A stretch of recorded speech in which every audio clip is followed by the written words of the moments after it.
How's it going, guys? Welcome back to my YouTube channel. My name is Georgiman and I'm your friendly neighborhood anime and manga fan. I love all things anime and all things manga, and I'm here today to talk about Hunter x Hunter chapter 408. So, what did I think about this week's chapter?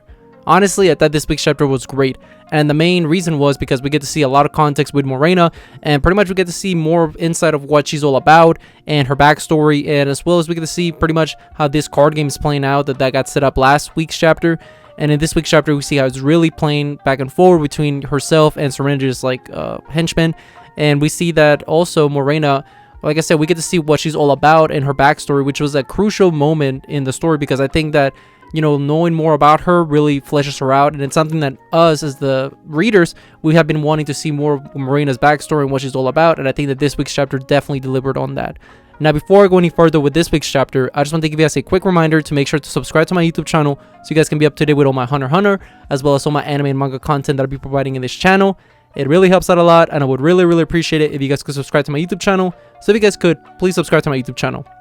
Now, with all that out of the way, let's get into this week's chapter. So this week's chapter starts off right where we left off, which is pretty much the card game that's about to ensue. And the card game just picks up right off the get-go. They don't play around. They're like, okay, let's play. And we see that as the game proceeds, we see that Morena, she keeps telling the player, the one that she's trying to recruit, is like, hey, just so you know, what kind of card are you going to use?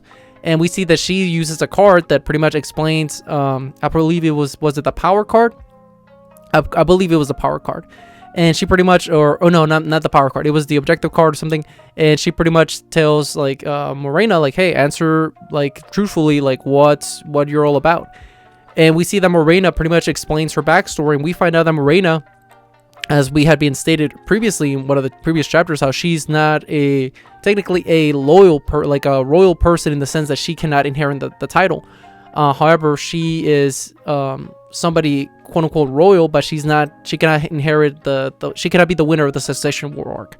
And we see that in this one they flesh it out, because we find out that apparently there used to be this like carnival game or this kind of like festival that they used to do in the Kakyoin Empire, and Morena's mom was one of those members, and she kind of oversaw the whole thing. Eventually she passed away while, you know, Morena was like, you know, barely a child. I think she was 2 years old, and she passed away, and eventually Morena became like trafficked. In other words, we find out that apparently if you are part of the succession of the Kakyoin Empire, you cannot even like you know, speak against them. You cannot use contraception.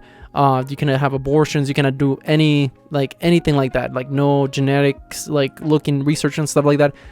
You're just meant to be like bred, and it's messed up, terribly wrong doings that they did on Morena. And we see that Morena has a grudge, and that's why she wants to destroy the Kakyoin Empire once she wins the Succession War arc. She doesn't want to like conquer it. She wants to destroy it all, and she wants to kind of destroy humanity as a whole. And we see that pretty much as she's explaining it to her, she's like, no, not just humanity. I want to destroy the Kakyoin Empire. And she explains why. And she starts saying, like, you know, they're a terrible society. Like, they're just horrible. And we need to erase them from the face of the earth.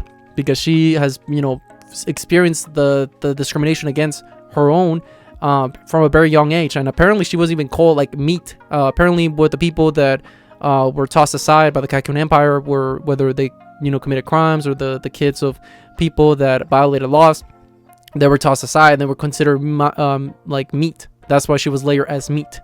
And you know, as the years went by, you saw that Morena, you know, she eventually awakened her nan ability, and from there on forward, it's been 20 years, and she's been, you know, constantly slowly rising to the ranks, eventually to the point where she is right now, where she's getting the manpower to try to overcome the Kakyoin Empire and destroy it all. And honestly, I think this really fleshed out her character. I think that now we see why she's so motivated at winning. It's not just because of the power that comes with it. She really wants to destroy Kakyoin Empire as a whole. And I think, listen, this is commendable on her behalf, because like she sees a flawed society. She wants to destroy, you know, the hierarchy. She says, screw the hierarchy. I want to get rid of it. And honestly, I don't think she will win at the end of the day. I think she will be defeated. However, the way that they will defeat her, I don't know just yet, because what happens in this card game, as they're talking back and forward, eventually Morena's, okay, I said enough. As she explains this whole hatred of the Kakyoin Empire, which, by the way, as she's doing all of this, we see I had PTSDs watching this panel. it was a very long text. Like, it was ridiculously long. It took like the whole panel, and this absolutely brought me back to Togashi back when he was writing all these chapters just full with text, and this one was no difference. This chapter was a long chapter, man, like in the sense that there was a lot of text. I had to read a lot, which I don't mind. I mean, it was very informative, and it was back and forward between Morena and the player that she was playing against, and like it was good. However, it was at some points I was like, damn, like, Togashi, slow it down, bro. Slow it down. Don't just give me an exposition dump. Come on now. Which I kind of did expect, though, because it's a card game that he invented last chapter, so I assumed that there was going to be a lot of exposition going forward in this chapter, which it did come to fruition. However, even I felt like going when all the math, like the steam coming out of the ears, like, oh my god, I'm being overloaded. But in all seriousness, I think it was great, and we see that as the game proceeds. The player starts pressing more on Morena, and she's like, hey, answer these questions. And we find out that if she loses, she's trying to use her Joker card. She's trying to say whether it's a yes or a no. It will get discarded. It's a safe option. And we see that Morena, throughout it all, as the player starts realizing all of this, God forbid her name. I always forget her name. I mean, she got introduced. She's one of Serena's henchmen. That's all I know. I think York or something like that, whatever the case. But we see that she's trying to, decipher Morena and defeat her in the game. And as this is happening, we see that Morena eventually starts, like, 4D chessing her, because she starts baiting her, because like, okay, what's your, like, give me your power, like, tell me what the context of your power is. And then Morena explains everything, where her power is kind of like a pyramid scheme, where she grants powers on someone, and then as that somebody keeps increasing in power, then that person can later on deliver power to other people, and henceforward. So she's like a scheme artist, like a pyramid scheme kind of thing, and she even says it herself, which was pretty funny. And as she's explaining the powers, we see that the cards getting lower and lower.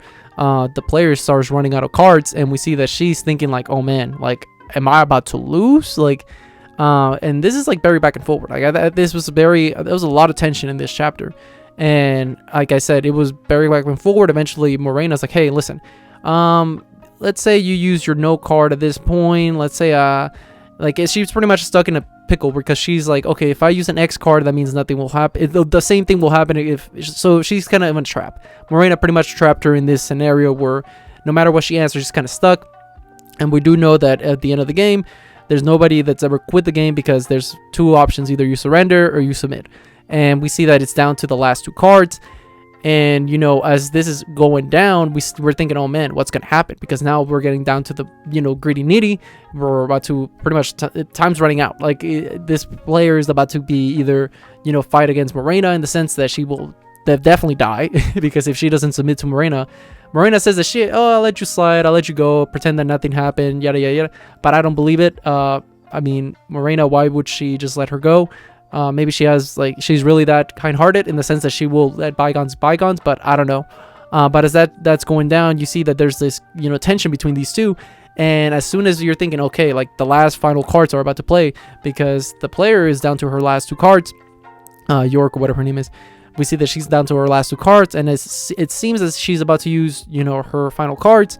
We see that there's a big announcement in the ship, and this announcement seems to be the big whale, pretty much the declaration of martial law. And this is something that had been tested already in the previous chapters, where we saw one of the princesses talking about, like, once Hulkenberg died, pronouncing martial law.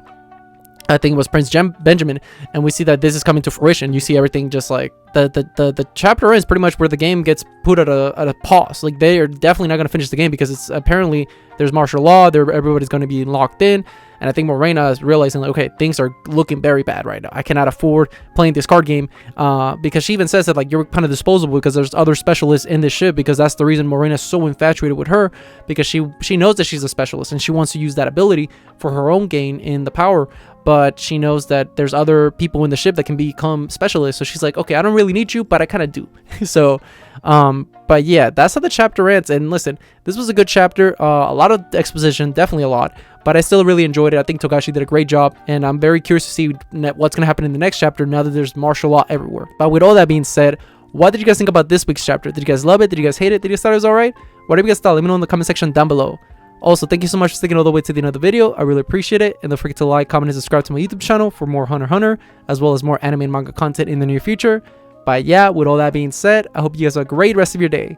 Bye-bye.